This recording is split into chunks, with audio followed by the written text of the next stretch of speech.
Saja hari ini habaib yang diserang, besok giliran kiai yang akan mereka serang, nanti santri juga akan mereka serang, nanti pesantren juga akan mereka serang. Nah sekarang terbukti saudara, lihat kemarin lagi rame itu di televisi, Transetan.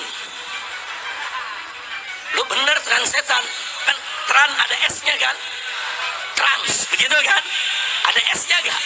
Ada yang nanya, Habib S-nya apa? Setan. Loh kenapa kita katakan begitu saudara? Dia angkat kehidupan pondok pesantren saudara untuk menjelekkan pondok, untuk menjelekkan kiai, untuk... Karena framingnya bukan sekedar kritik, tapi insinuasi. Seolah-olah kiai itu hidup dari amplop rakyat, bukan dari keberkahan ilmu. Padahal yang namanya presiden itu ya kaya raya, uangnya triliunan, sedangkan rakyatnya banyak yang miskin. Gak ada tuh yang rame bilang itu feodalisme politik.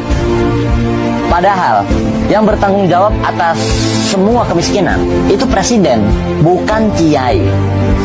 Kiai itu gak punya APBN, gak ada anggaran dana bansos, gak duduk di kursi kabinet. Tapi yang diserang justru malah kiai. Lah, terus kalau kiai pakai sarung bagus, salah. Itu biasanya hadiah dari santrinya, bentuk rasa cinta dan penghormatan. Ya masa ngasih sarung ke gurunya yang ngajarin Quran cuma 25.000? Pasti ingin yang terbaik buat orang yang dianggap membawa mereka ke jalan ilmu. Dan kalau kiai pakai hadiah itu bukan gaya hidup mewah, tapi cara menghargai pemberian. Begitu pula dengan mobil, amplop, dan segala macam hadiah. Karena kadang yang diberi bukan sekedar barang, tapi doa dari hati yang tulus. Dalam Bughyatul Mustarsyidin, Imam As-Suyuti menyebutkan 5 tingkatan pahala sedekah.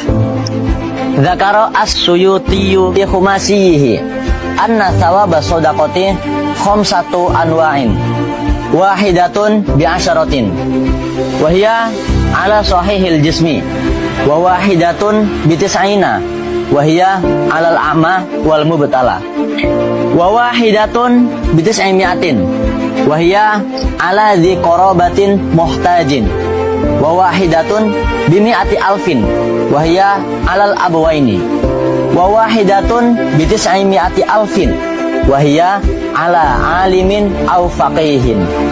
Imam Suyuti menjelaskan, pahala sedekah paling tinggi sampai 900.000 kali lipat adalah sedekah kepada alim atau faqih, yaitu orang berilmu dan mengamalkan ilmunya.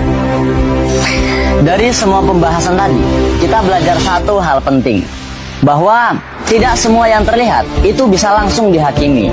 Karena di balik jalan jongkok ada adab, di balik amplop ada cinta, dan di balik pengabdian ada nilai yang tidak bisa diterjemahkan oleh kamera.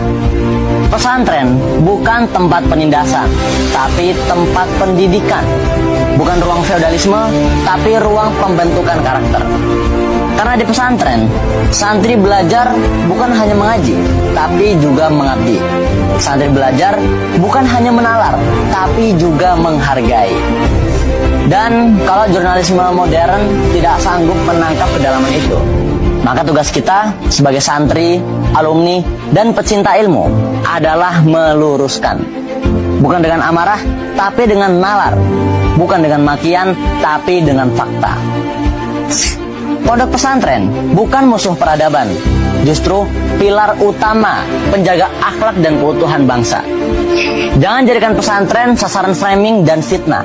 Kami cinta kedamaian, tapi kami juga akan tegas jika kehormatan ulama kami dilecehkan.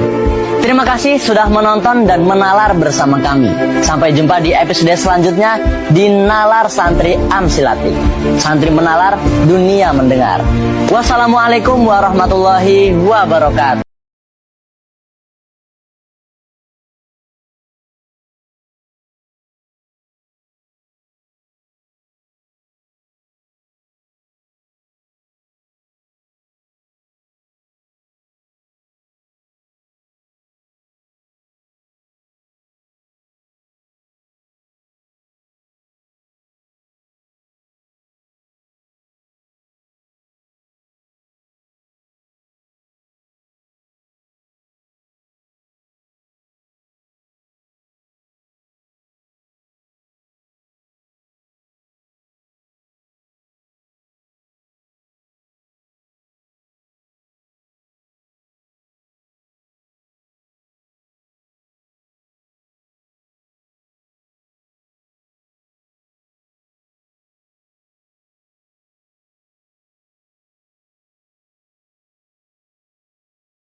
Bagaimana sih cara ngancurin umat Islam, saudara?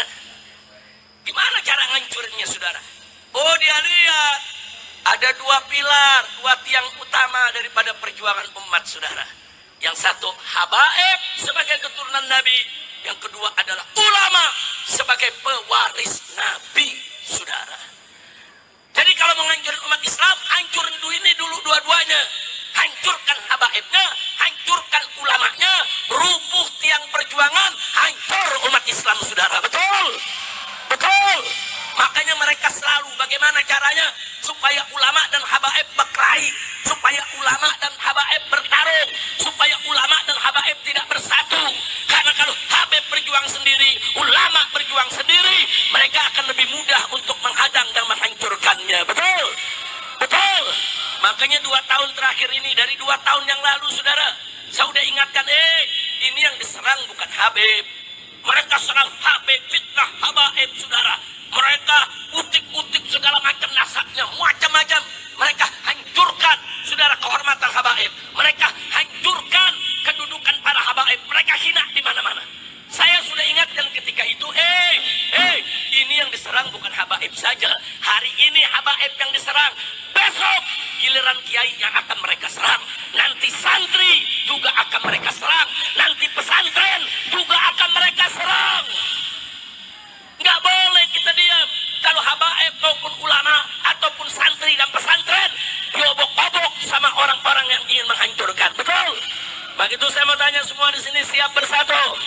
Siap berjuang, siap bersaudara, siap ikut ulama, siap ikut habaib, siap berjuang bersama. Takbir, angkat tangan semuanya, takbir, takbir, takbir. Sallu ala Nabi. Nah, sekarang terbukti, saudara. Lihat kemarin lagi rame itu di televisi, Transetan. Lu bener Transetan, kan Tran ada S-nya kan, Trans, begitu kan? Ada S-nya gak? Ada yang nanya, Habib S-nya apa? Setan. Saudara, lo kenapa kita katakan begitu, saudara? Dia angkat kehidupan pondok pesantren, saudara, untuk menjelekkan pondok, untuk menjelekkan kiai, untuk menjelekkan santri. Kurang ajar. Betul? Betul? Saudara, jadi sekarang saya punya catatan, saudara. Saya mau sampaikan di sini. Ini catatan yang, saudara, saya catat dulu soal bagaimana mereka memframing, saudara.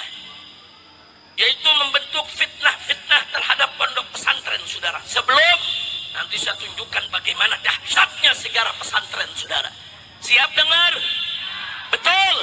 Saudara, kita catat dari serangan-serangan yang anti-Islam, baik di televisi, maupun di YouTube, maupun di TikTok, maupun di Instagram, begitu juga di Twitter, saudara, dan di medsos-medsos lainnya, saudara.